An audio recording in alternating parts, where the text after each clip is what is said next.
Bueno, hola otra vez. Les había dicho que en este segundo video íbamos a dar el concepto de crítica de la vida cotidiana. La psicología social y las ciencias en general, nosotros entendemos que tienen que hacer crítica de la vida cotidiana. ¿Qué es crítica de la vida cotidiana?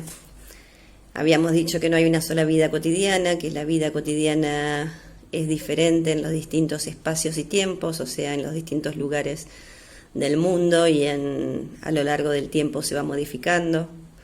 No es lo mismo ni siquiera la vida cotidiana en toda la Argentina e incluso en nuestra misma ciudad nosotros sabemos que hay distintas vidas cotidianas.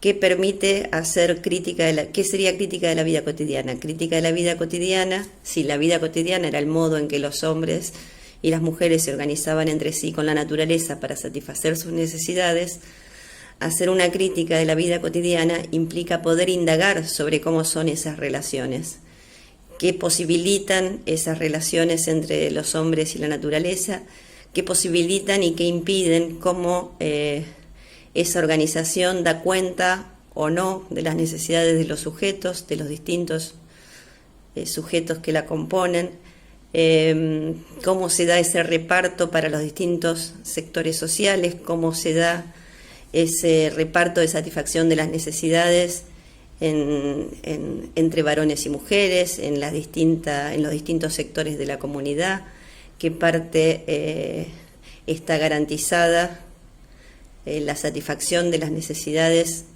y cómo es esa distribución. Nosotros sabemos que en nuestro país eso es desigual en los sectores sociales, es desigual entre varones y mujeres, y hacer una crítica sería poder reflexionar cómo se da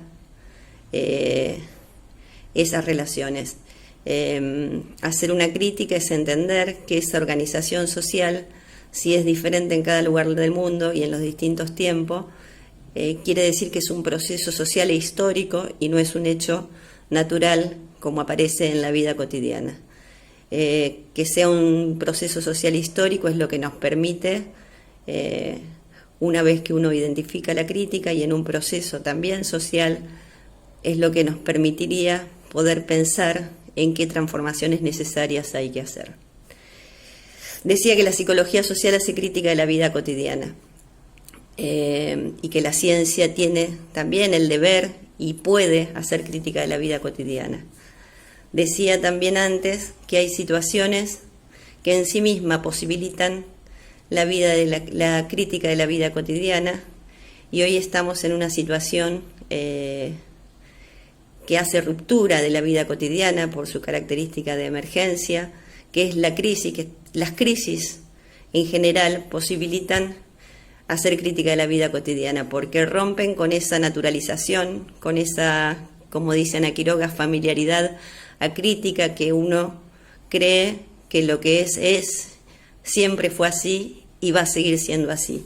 Nosotros sabemos que lo que aparece como natural son hechos históricos, y entonces poder analizarlos nos permite poder diagramar, planificar, visualizar posibles cambios. Decía antes, y este tema lo vamos a ver ahora, que las crisis posibilitan hacer crítica de la vida cotidiana. ¿Por qué? La crisis tiene dos aspectos. Por un lado, generan ruptura súbita de la cotidianidad, caos, falta de instrumentación, nos dejan sin herramientas para pensar la situación nueva, pero también eso hace que tengamos la posibilidad de revisar cómo es la organización social. Bueno, hoy nos encontramos ante una situación por la pandemia que estamos viviendo de crisis y sabemos que eso nos da la posibilidad de pensar, pero también sabemos que esta situación es desestructurante, nos va a llevar un tiempo grande poder reordenarnos, encontrar herramientas nuevas adaptativas para comprender qué está pasando, para ver con qué recursos contamos, para ver qué aprendizaje sacamos, qué posibilidades tenemos hoy, en qué nos limita, pero qué cosas sí podemos seguir haciendo. Nos va a llevar un tiempo de reparación porque las crisis desestructuran las herramientas que teníamos hasta ayer. Hoy ya no dan cuenta porque estábamos configurados para vivir de un modo y no sabemos cómo vivir de un modo. Tampoco la otra característica de esta crisis que estamos transitando, lo de ruptura súbita de la cotidianidad aplica a cualquier situación de emergencia. Eso pasa siempre, que cuando hay una ruptura súbita uno queda sin herramientas. Pero primero nosotros no somos una sociedad que estemos acostumbrados a tener situaciones de emergencia seguido. Pensemos en algunas poblaciones, por ejemplo, que tienen terremotos o huracanes o algún tipo de fenómenos que hace que algunas sociedades tienen más recursos organizativos para las situaciones esas, donde algo irrumpe en la vida cotidiana y hay que tener una organización diferente. Nosotros esta crisis, lo que quería decir es que además en ese tipo de emergencias que también hay ruptura súbita de la cotidianidad y que también los sujetos y la comunidad toda queda desorganizada y tiene que volver a encontrar respuesta, nosotros la crisis que estamos transitando tiene una característica que la hace más difícil, que es que sabemos cuándo empieza y no sabemos cuándo termina.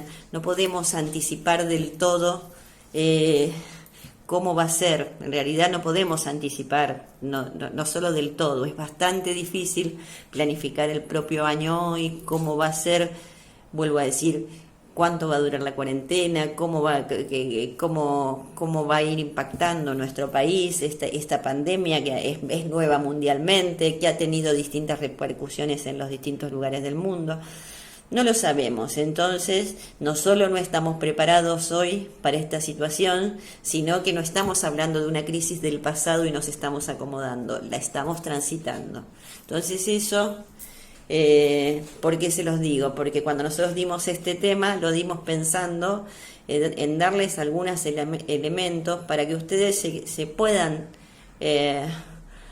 reconocer en esta situación y bajar las exigencias y darse tiempo a resituarse y poder reconocer que todos y todas hoy en esta sociedad estamos tratando de entender qué es lo que está pasando, con qué elementos contamos, cómo nos sentimos y cómo nos impacta, qué recursos tenemos, cuáles son los modos saludables de enfrentar esta situación, cómo sostenemos. Nosotros sabemos que los lazos y los vínculos son fundamentales para los sostenes subjetivos en los periodos de crisis. Tenemos esta característica hoy de esta pandemia que propone el distanciamiento físico, incluso dentro del lanzamiento del programa sanitario, se llama Plan de Aislamiento Preventivo y Obligatorio, y nosotros entendemos que es fundamental para cuidarnos entre todos y todas hoy, sostenernos. Ser sujeto activo es poder sostener esa cuarentena, garantizar que toda la población pueda quedarse en su casa, porque en esto que hablábamos antes de la vida cotidiana, en una sociedad como la nuestra, que es muy heterogénea, esa misma vida cotidiana no está organizada de la misma manera para toda la población, para todos los barrios. Hay una gran parte de la población cuya economía y trabajo se ve profundamente impactado ante esta situación, y entonces necesitaría garantizar otras condiciones para poder sostener esta consigna de quedarse en su casa.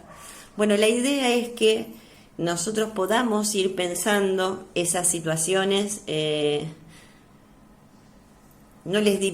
pensar hoy en una crítica de la vida cotidiana y pensarnos hoy muy reflexivos y reflexivas es una tarea casi imposible, porque en primer lugar estamos bajo impacto. Nosotros lo que sí les podemos decir es que tenemos que dar lugar a este impacto, tenemos que reponernos. Y en esa propia reparación vamos a ir encontrando elementos que nos ayuden a entender qué pasó, por qué pasó. Les tiro algunos elementos que hoy todo el mundo está cuestionando a partir de esta ruptura. Por ejemplo, ¿qué parte del presupuesto se destina a salud? Eso no es una problemática, no es una reflexión local, es una reflexión mundial. Los países se debaten respecto de qué hay que priorizar, ¿no? ¿Cómo es esa relación entre la economía y la salud? Todo eso estaba naturalizado. Uno en la diaria no se pone a cuestionar cuánto presupuesto hay en los sistemas de salud, pero las situaciones de crisis, quizás esta crisis nos pueda mostrar la importancia de los sistemas de salud, la importancia de lo colectivo, entender esto que no alcanza con que yo me quede en mi casa, y mucho menos resuelve que yo me enoje con el vecino que sale. Digamos, el tema es lo que sí. Entonces esto pone sobre el tapete la importancia de que podamos generar lazos, consensos y acciones colectivas, con la complejidad que eso implica. ¿Qué más visibiliza esta crisis? La importancia de los lazos y los vínculos. Hoy nos damos cuenta cuánto extrañamos a nuestros amigos, a nuestra familia si la tenemos lejos, el contacto físico, lo cotidiano, el mate. Nosotros extrañamos todo eso, lo necesitamos, sabemos que es vital y que es saludable. También sabemos que hoy sostenernos por fuera de eso también es saludable y es la urgencia y es lo que necesitamos. Bueno, no es para ser negadores y exitistas en la posibilidad. Simplemente es saber que las crisis traen primero una gran desazón. Es doloroso socialmente e internamente, hay que reconocerlo, tenemos que buscar las apoyaturas, tenemos que poder charlar de lo que nos pasa, pero también sabemos que en ese proceso, históricamente, la historia de todos los pueblos lo demuestran, de las crisis, si uno las va resolviendo en forma colectiva y conjunta, uno puede sacar aprendizajes. Y bueno, es nuestra intención que así sea. Y mientras tanto, y la estamos transitando, esperamos acompañarlos de la mejor manera posible. Un abrazo.